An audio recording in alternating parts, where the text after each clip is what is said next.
First, both Ariel and I love the comments you posted on the previous video, discussing what you think should be done about the experiment of free will.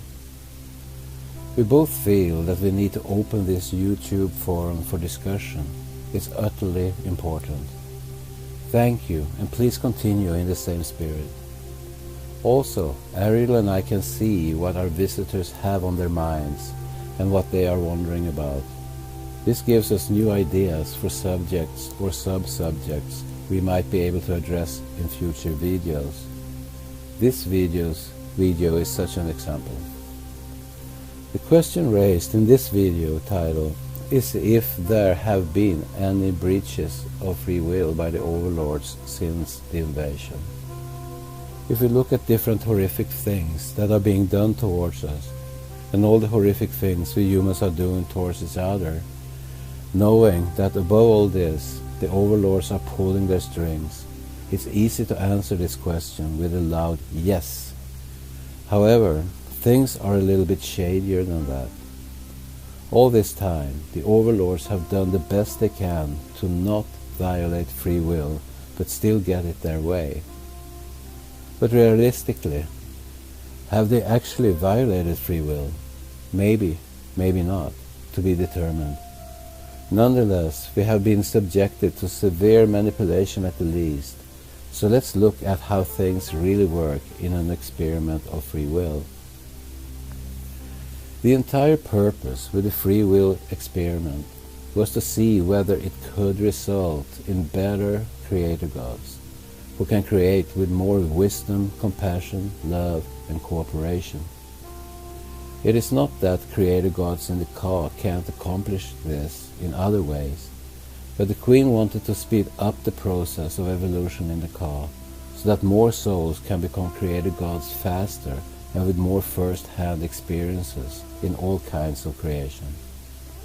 Therefore, we humans are allowed to create freely, without boundaries, and with no strings attached. This is very important, no strings attached. A big misconception when it comes to free will is that we humans can't interfere with other people's free wills. This is not the case, and this is where no strings attached comes into the equation. We, the human soul group, can create what we want, regardless whether it's evil or good. Therefore, you might have a great idea that will benefit many people and you start creating on it. But I have the right to create something that counteracts this and even destroys your creation. This does not violate free will, so long as you're a part of the human experiment. This does not apply to outside forces. However, there are consequences to whatever we create. What the Queen wanted to see was if people were free to create from any emotional state, would that eventually change the way a person creates? If you have a great idea and someone comes and prevents you from applying it, how will you react? While immature, maybe retaliation will be your solution, and conflicts and consequences will emerge from that. The hope was that over time, humans would mature and start thinking, if I respond to this attack with a revengeful action, will this benefit me, the perpetrator, other people around me, or even the entire soul group, or will it make things worse? When a person realizes that responding and reacting to a negative intention from someone else will not benefit anyone, he or she will start creating in a different way. He or she becomes clever. The person figures out how to create great things without having to be interfered by other people's counter-intentions. The hope was that we eventually would include other things, such as the environment, a group of people, and perhaps even the entire soul group's expansion in our intentions and creations, so that what we want can benefit as many as possible. We would make plans how to bypass lower frequency intentions, both from ourselves and from others. Thus we will create without being affected by distractions. Simply put, we will become much wiser creator gods. In summary, the purpose was to see if we, from having experienced every possible emotions thought of, and at the same time being free to create from any of these emotions, manage to raise ourselves to a point where we can gain wisdom from our experiences and create to the benefit of oneself, one's group, and as much as possible with the benefit of the entire universe in mind. Some of this must be lacking out in the car. If this experiment would succeed, it would speed up and enhance the quality of what future creator gods are creating for others in the universe. The crux is that our soul group were supposed to be left here alone to hopefully achieve this goal, without any interference from beings outside of the construct that had been created for us by other creator gods, with the Queen as the overseer. Outside beings were not allowed to mate with humans because that would contaminate the experiment. This was done anyway, by whom the Bible calls the fallen angels, and they were held accountable for this. See the West Penny Papers. In the past, after the initial fallen angels were captured and penalized, more gods were walking around here on earth in human bodies, mating with humans left and right. This is something they must be held accountable for. It's a no-no for star beings to mate with humans. However, this is something different. It's not a breach of free will, except when they rape women, which is a breach of free will. And some of the gods did rape earth women. When we see all the terrible things that have been and are being done to us, it's easy to immediately say that free will has been violated. The splitting of souls in the BLA is only one of myriads of examples. However, what we fail to take into consideration is what it was that led us to the point where the gods considered it being okay to treat us in such ways. If we trace it back, we're going to see that we incrementally agree to having this happen to us. On the gods' part, this was done via manipulation, and we can strongly disagree to that this would be a valid reason to abuse us. But that's not the point here. The point is whether we made free will choices that led us to a certain negative experience. What if we had made other choices? We might say that this is not fair, but this experiment is not about fairness. It has its set of rules that are to be followed, i.e., anything goes. It's up to us to make the right decisions. Even when we make decisions that are not beneficial to us, we are creator gods, and it's our responsibility to make a better choice that will remedy any damage that has been done. This is absolutely possible, but not with a population that is asleep. Manipulation is a nasty thing, particularly in the way it's been done. Humanity is following the overlord's agenda almost to the letter, thinking everything is fine. It's cleverly done because we are being embedded in a false sense of freedom.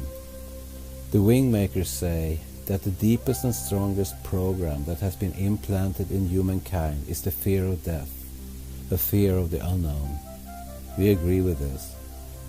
Therefore, humans are constantly fighting to survive, not understanding that there is no death. But the illusion of death and the fear thereof is the reason why we need governments and the society to take care of us. They give us an illusion of freedom when they tell us that if we elect them, they will take care of us, give us a job, food on the table, roof over our heads, so-called health care, and money to buy our necessities. This makes us feel more safe and secure, and death seems farther away. This is also why it's so difficult to break people's programming. They are afraid to stand on their own feet when they know that they have their basics cared for by the authorities, whom we often elect to their positions. People don't want to change because of fear.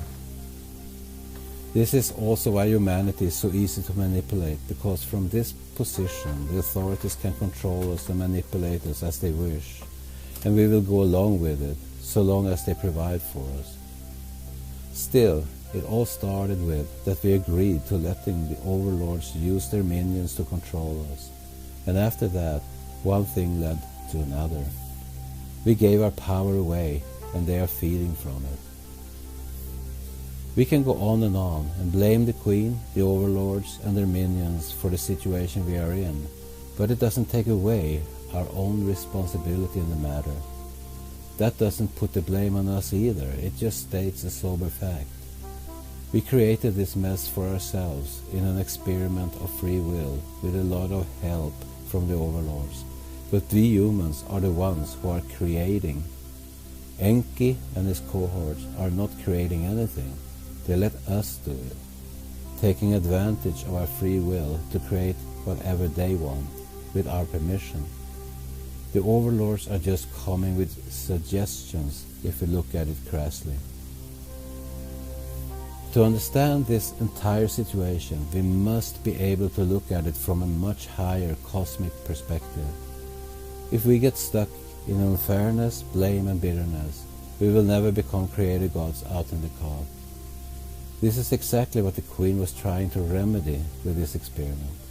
We are responsible for our own actions, regardless when we're manipulated or not. And this is what makes us adults. Instead of going into a games condition with the gods and their minions, we need to start learning how to create from love, compassion, and cooperation. We don't want to go out there in the car in a worse shape than when we started out.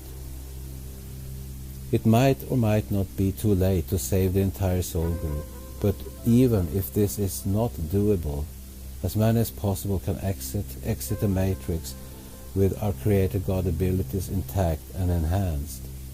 But it's up to the individual. The overlords' problems are their problems, and they need to deal with them while we deal with ours. With this mindset, we can graduate as mature creators instead of being a liability to the universe around us, here as well as in the car. If the overlords will be caught or surrender, they will go on trial in Orion, and their fate will be decided there. If they refuse to surrender, their days are numbered anyway. Why not let them play out and take responsibility for their actions together with their minions, and we'll take responsibility for ours. Regardless how we twist and turn it, we humans did this to ourselves, and now it is affecting the rest of the universe too. By all this, we are not saying that breaches of free will have not been made, but we need to define the term in the first place, and then we need to look at all of this from a higher mind before we can make an accurate assessment. So what do you, the visitor, think of all this? Have breaches of free will been made by beings apart from this experiment? Any examples? What is your view on the responsibility part? Any comments and discussions are much appreciated in the comment section below. Every individual voice and every conclusion or suggestion counts, regardless of what they might be, because it's your conclusions, and you are an important individual in the human soul group. No one is more important than anybody else, and no statement is more important than another. All we want to do right now is to express what we really think.